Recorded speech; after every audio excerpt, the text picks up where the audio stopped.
All right, let's just jump right into this explainer because today we're looking at a truly unforgettable matchup. I mean, this high-octane 1-0 World Cup clash between Colombia and Ghana literally had a bit of everything. It was a round of 32 knockout battle that kept millions of football fans around the world absolutely glued to the edge of their seats. We're talking a complete tactical masterclass and, honestly, a showcase of pure, unadulterated goalkeeping brilliance.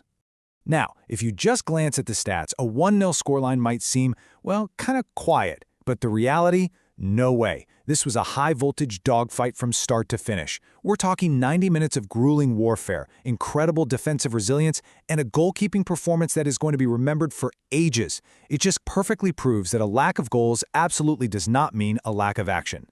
So let's set the scene here. Imagine walking into Arrowhead Stadium in Kansas City. The atmosphere is just this thunderous wall of sound, right? Dominated by a massive pulsing sea of yellow-clad Colombian fans singing the national anthem with the kind of collective passion you'd expect at a massive stadium rock concert. It instantly turned the pitch into this arena of intense, palpable drama. But here's the absolute kicker: the physical environment. 32 degrees Celsius. That is punishing heat for any athlete, let alone in a high-stakes football match. This game quickly became a true war of attrition, played out under a soupy, unforgiving summer sky, even forcing mandatory hydration breaks. I mean, you can only imagine how fast that kind of sweltering heat just zaps a player's stamina, tightens up muscles, and dials up the psychological tension to 11. And, you could see that heat translating into immediate friction on the pitch. Instead of smooth, flowing football, the opening rhythm was super disrupted. We're talking dreary physical fouls, cynical shirt pulls, and some really tough tackles. Tempers were flaring up fast. But it wasn't just messy. Both of these teams were out there fighting like absolute lions for early territorial dominance, knowing perfectly well that whoever controlled the midfield would dictate the entire pace of the match. Then, boom, the first major turning point hits, and it hits incredibly early. Just 8 minutes in, Colombian starting forward Jhon Arias gets caught in a really heavy collision. He goes down and ends up having to leave the pitch in considerable distress. But watch how Colombia's coach reacts. There's zero panic. He acts swiftly, decisively, and brings on substitute striker Suarez. This is a guy who came into the tournament with a fearsome reputation for just scoring goals for fun over in Portugal. And actually, this wasn't just your standard injury sub. It turned into a swift tactical masterstroke. By forcing the Ghanaian defense to suddenly figure out a completely different type of attacking threat with zero preparation, well, the shift paid off immediately. It entirely broke the deadlock in just the 14th minute, setting off a chain reaction that completely flipped the rest of the game. So let's break down exactly how this goal developed. First, the newly introduced Suarez turns on the jets. He showcases this amazing acceleration down the right wing, blows past his marker, and delivers a precise, looping cross deep into the penalty box. The ball sails smoothly right over a heavily marked Colombian attacker, which totally draws the defense's eyes away, and drops perfectly to Jhon Arias on the far side, who is standing completely unmarked. Showing incredible tactical awareness, Arias just calmly controls the ball and knocks a clinical volley right back the other way, completely wrong-footing the goalkeeper. 1-0, Colombia. That moment right there completely flipped the script.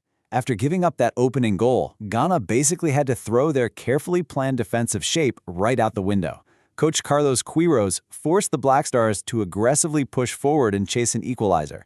And Colombia? They just shifted gears. They smartly dropped back, relying on their resolute backline, basically daring Ghana to attack, while waiting in the weeds to strike with rapid-fire counterattacks.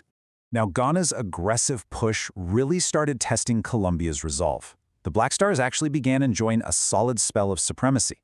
They were moving the ball side to side beautifully, using the wings to heavily pressure the Colombian fullbacks and stretch that defense super thin. And this mounting pressure led to some scary moments, like in the 36th minute when Antoine Semenyo lined up a powerful distant shot that took a heavy deflection, soaring high into the sweltering stadium air for a super tense corner kick. But make no mistake, Colombia was definitely not just sitting back passively. They were a constant menace on the counter, heavily utilizing the explosive, blistering pace of Diaz down the left wing. Literally just 2 minutes after Semenyo's shot, Diaz makes this surging run. A quick clearance gets chipped right back into his path, and he unleashes this venomous half volley that whistles just off target. It kept the tension on the pitch incredibly high, proving Colombia could bite back at any given second. As we got deeper into the match, and this brutal physical war of attrition wore on, the whole narrative shifted. It went from a gritty midfield tactical battle to a straight-up masterclass in goalkeeping heroism from Ghana's Lawrence Adizigi. I mean, it became crystal clear. If Ghana was going to survive in this tournament, it was going to rest squarely on his shoulders. You really just have to map out this unbelievable string of saves. Deep in first-half stoppage time, fullback Johan Mojica powers this massive header toward the net. Everyone in the stadium thinks it's a goal, but Adizigi pulls off this acrobatic flying save to claw it away. Then, in the 58th minute, he stands tall with a phenomenal block on a blistering Luis Diaz strike. And jump to the 80th minute, he makes a mind-bending reflex save, literally scrambling right behind his own goal line to swat the ball down. He was quite literally single-handedly keeping the Black Stars alive under unbelievable pressure. Of course, Colombia wasn't letting up. Their second-half pressure was absolutely suffocating. They brought on Richard Rios at halftime to essentially run passing drills around the exhausted Ghanaian forwards, just bleeding out their remaining energy. There was huge drama in the 57th minute when Diaz actually put the ball in the net, only to have VAR scratch it for being a full body width offside. Later, Davinson Sanchez connected with a fierce header from a corner.